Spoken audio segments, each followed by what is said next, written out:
láyé olúgbọ́n mo ké borùn méje ẹ ò máa kọ yí lórin láyé àrẹ̀sà mo ké borùn mẹ́fà ẹ ò máa kọ yí lórin láyé ìsẹ̀yìn èmi ra kókò mo ra rán mo ra sányán bàbá sọ àfọ̀lẹ́ ló lè pélé.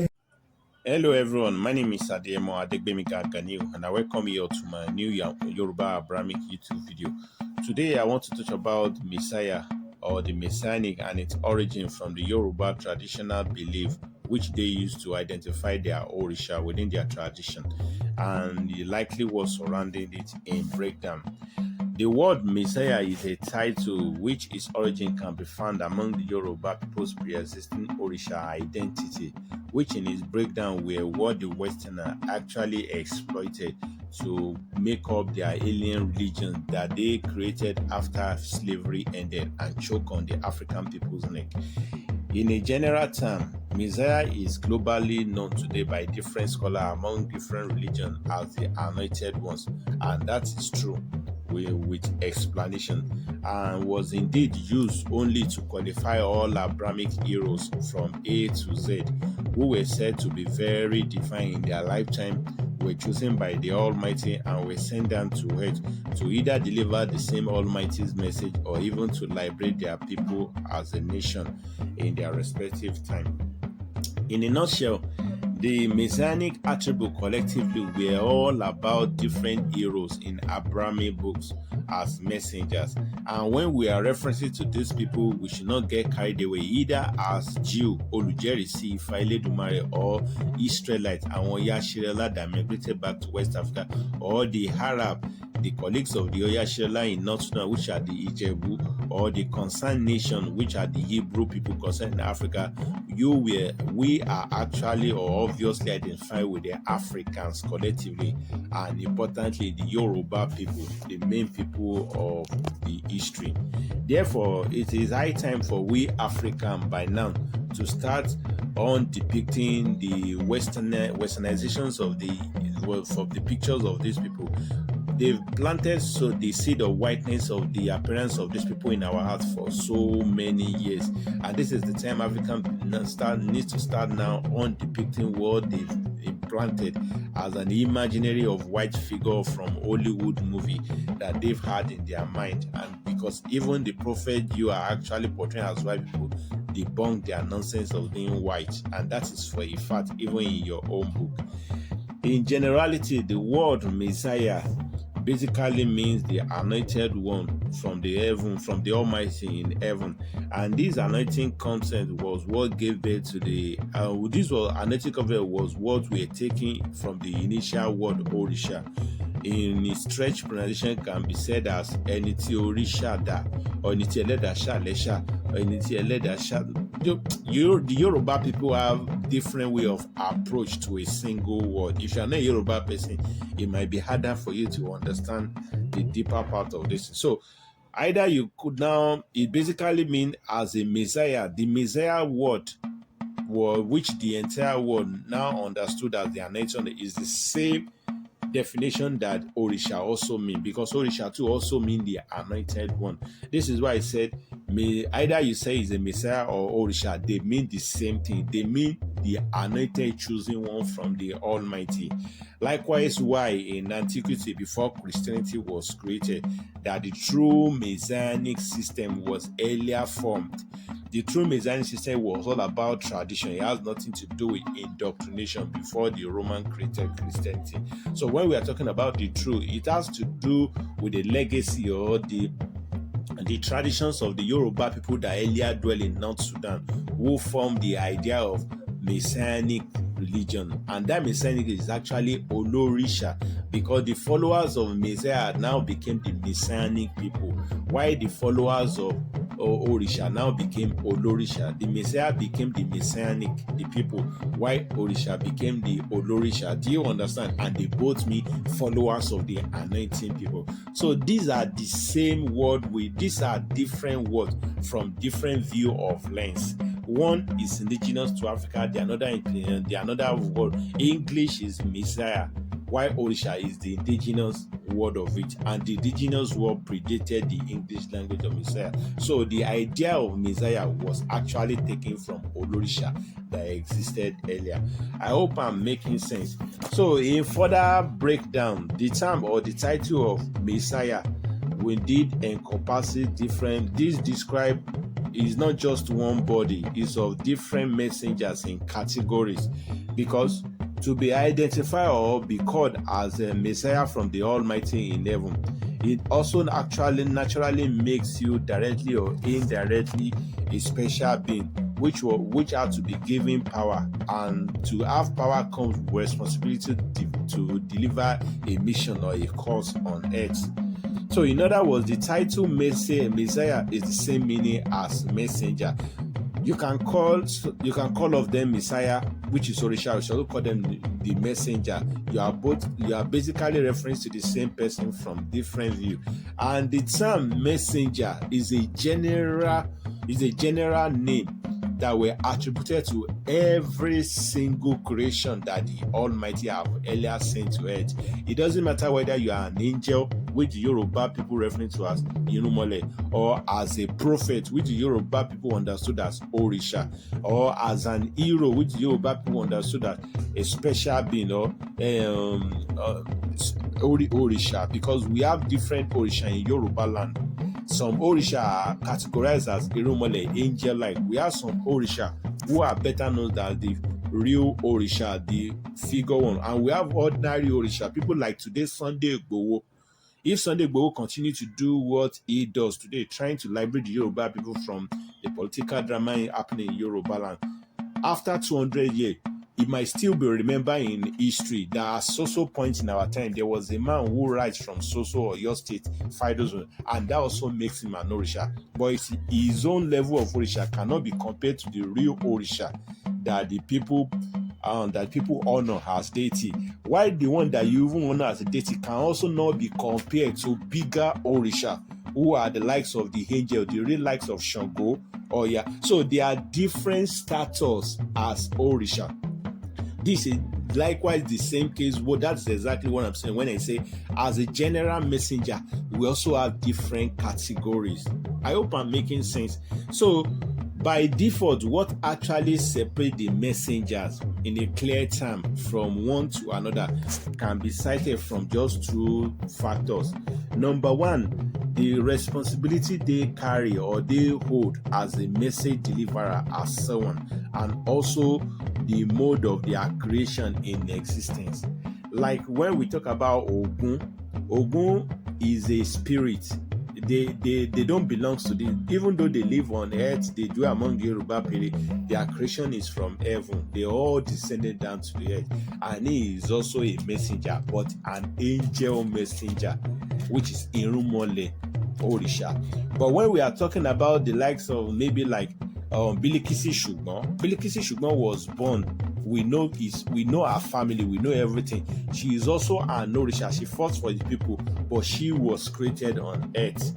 I hope I'm making sense. So we have different Orisha from different angle, depending on how you view. This is why among the Yoruba tradition, the Abrahamic tradition, they actually agreed that there were about 1,224 messengers generally that earlier surfaced on earth, while some even argued that they were close to 200,000. So there are different. I'm not sure what we can take from this is that there are multiple Orisha that earlier surfaced on earth in antiquity. Another fact which also convince people that people also mistaken or don't really understand or they fail to acknowledge about all these messengers in general is that all Orunmila messengers who are better known as angel, none of them died because they can't die. I told you they are all spirits, but all individuals did vanish into the air. Even though most of them surfaced or emerged out of this earth through different mysterious means. I said, let me repeat it again. All Orunmila Orisha who are better known as angel, They lived among the Yoruba and they came in different mysterious means. Not all of them came down directly from heaven. Some of them were even given birth to from a divine woman. Some of them sprang out from thin air. Some of them, they came through different means. That is what you need to know. But they were never ordinary human beings, and none of them died. Because to begin with, they are not human beings. They all vanished into the thin air. I hope I'm making sense. Women who basically gave birth to this, let's even take someone like Shango Lukoso. This is what many of my Abrahamic people, my Yoruba traditional people might not know. Some of them might not know that in Yoruba land there are two Shango Lukoso. That is for a fact. The Bible reference to one Shango as an angel who came down to save the person known as King David, which is Odudua. In lifetime, we know Odudua predated because Shango that became that became a king at Oyo was actually progeny of Odudua. But in the lifetime of Odudua, there was one Shango that existed. Many Yorubas don't know that this is the angel Shango. But after the time life of Odudua, that angel Shango reincarnated. Based on similarity facts, he reincarnated and surfaced. The one that reincarnated that was given birth to by a Nupe woman that became Oyo Alaafin, that one, his real name is Tella. His real name is Tella. But when Tella was growing up, he has the exact 100% attribute of the angels of the Almighty, which basically means the angels of the Almighty, the first Shango, which is naturally spirit. He reincarnated back to surface. He breathes fire too, like the angels. He does everything, the exact thing. Maybe I'm going too far. Let's go to the Abraham people. You know about Yeshua. Yeshua was one of the major Igba Orunmila, and even if not the strongest after Orunmila, because he is the one who is closer to Olodumare, the Almighty. The Yeshua name was later rewritten as Yeshu or Yeshua, or the Westerners by Herod renamed it as Jesus. That Yeshu is an angel-like, but he was later given birth to in Yoruba land. He vanished at Ekiti. So when we are talking about Abrahamic prophets, people need to start realizing that not all these prophets were human beings to begin with. Even though they live among the Yoruba, they had children. All of them, because each time they vanish off this earth, they always go back to become a celestial custodian of earth, where the Almighty actually assigned for them as duty. So we are likely to see them in different times, because incarnation is common in Yoruba land. We go, we come back, and these people, they don't die. All the Orunmila Orisha in Yoruba land, they all vanished each time their timeline or their mission on earth was done. Likewise, in the Abrahamic book, who among the Abraham people today we actually come out to defend, to tell us today that a real human being can ride a horse, Agunweshin can ride a horse from earth, then ride it to the sky and vanished, which is Elijah. If you actually think that person is a human, you don't know what you are doing. The same Moses at the time of Omishore, who even put on the veil of Orisha in Yoruba land, Adeare, which in Yoruba land from Ondo State. The same Moses climbed the mountain at the time he was about to depart this world, then he vanished. So rumors started to spread. Some said it was God that created him. Some said it was heaven that said. We know in Yoruba land, our Orisha always vanished because they were never human beings. Forget what they went through on earth. How can a human being live up to 1,000 years, Methuselah, and you actually think he's a human being? It doesn't matter whether you are special being or not. At some point, your flesh can't take much. It will become so, but someone live 1,000 years. I'm just giving you instances that most of what the Abrahamic book collected are in regards to the features of all these prophets within the Abrahamic context. Or most of them, 90% of them are not really human beings. Some of them are reincarnated angel. Some of them are natural angel. But the European just write all of them as prophet. Like Yeshua, someone don't have a father and you give birth to him. That means he can be likened to a pregnant woman walking in his son. Among the Yoruba, Emi Buruku Wonwe, Ode Bimo Aluchonu. So it's just that his own case is very different. I'm just giving you an instance. So these people, even though some of them came through women, they are not real human beings. They are celestial beings. The earlier exist somewhere else. I hope I'm making sense.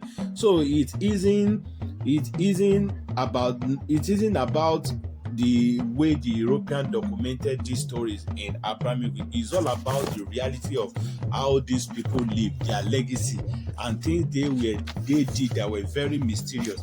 All these concepts were what led to why the Europeans generally decided to dub them, the Yoruba traditional Orisha, as gods, because what they did were extraordinary things, something far beyond the human comprehension. A man that can be breathing out fire from his mouth, a man that can sit down in his room and be controlling the thunder of an entire region or even entire earth. A man that is not so far from why the European dubbed them as gods. But among the Yoruba people, they were never gods. They were never gods. It has become a common habit for the Western literatures to address all these Orisha as god and goddesses as pagan rival of the Almighty, because they don't seem to understand the kind of nature of it, but the Yoruba people does. Like they admit that the Elijah role, I don't know why they don't seem to see it from our view. Maybe it's a political game, because by not admitting that these people were actually deity, it derailed so many Yoruba people too by enjoining them to demonize their own African ancestor. The Europeans say it either based on ignorance or based on political attack, so that the African can kick away what we actually give them pride. But so many Africans also are enjoying them, the Yoruba, to be demonizing their ancestors. These are what led us to. These are what separated us from our ancestors, that made us to be lost till today. But the Yoruba people among traditional that actually continue to portray our Orisha as God. Please, I don't want to say you don't know what you are doing, because most of our traditional people too, they need to go into details of what language mean. When we are talking about Orisha, we don't worship Orisha, we honor Orisha. A man bo Orisha ni a kì í sin Orisha. Bibo, I keep saying it. Bibo means, so if a Yoruba man visits Shango shrine, you are basically going to your forefathers' shrine, forefathers' angelic ancestor, because we are sons of the angels. The Yoruba people are sons of the heavenly body. This is where our ancestors were referred to as ghost ancestor. They are not people of this world. This is why the Yoruba people have interterrestrial ability to think deeper, our ability to be creative, to represent like the force to be reckoned with by force. This is why they ever say those I will bless the world through you. But anyone that hates on you, either from anywhere, I will deal with them. They won't even know why their life is going wrong. It's because they are hating on you. Because you people represent my faith. You are my first child on earth. This is why Yoruba people don't even know what they want. When I'm talking about Yoruba people now, I'm not only talking about today's southwest of Nigeria. Let me get that fact straight. I'm talking about so many Yoruba people too across West Africa. Likewise, the case of those who share the idea of Obas, like the Benis, like the Nukwe. They share these are Yoruba people from the Dahomey. These are the people the Almighty say, anyone who toy with your people, just leave them. I will keep dealing with them. They will never get their bearing root. I'm not bragging. I'm only referring to what so the Yoruba people has great leverage in the sight of the Almighty. But they've forgotten who they are. Maybe it's a curse, or I don't know what. Maybe it's a curse, I don't know. But we don't worship Orisha. Don't let anybody lie to you. We honor Orisha. This is why to honor means bo. Ogun, Shango. You are honoring your parents, your ancestors, and using them as a stepping stone to knock on the door of the Almighty, because they are your link between you. The bridge were broken after we accepted Western religion, but going closer to them, you are repairing the bridge. They are the one that can talk to Almighty anyhow. They are the one that can tell the Almighty, oh God, my son is on earth, is asking you to do this thing. My son is also your own grandchild. This is where the idea of children of God come from on earth. So when immediately the Yoruba started buying the idea of identifying Orisha on earth as God, they are derailing from the true path. So Orisha to tradition is not the problem, but how you perceive them and how you approach them is the problem. So I don't want to digress too much. This is where we shall be coming to an end. I have a lot of things to say about this. I can't just make it up in one video. So Orunmila, Orisha, everything, they are all generally messengers of the Almighty from different lands. The Judaism thing you are seeing in Egypt, in Israel today, is not the kind of Judaism that existed in ancient time. It's not the kind of messianic religion that existed. What you are seeing in the modern time are Talmud practices that were called around magic, or all these abnormal practices in Talmud and adult man stuff like that. So you have to don't mix it up together. That is where I'm going to. I will see you in my other video. Make your comment known below respectfully. Press the like button, share it, and bye for now.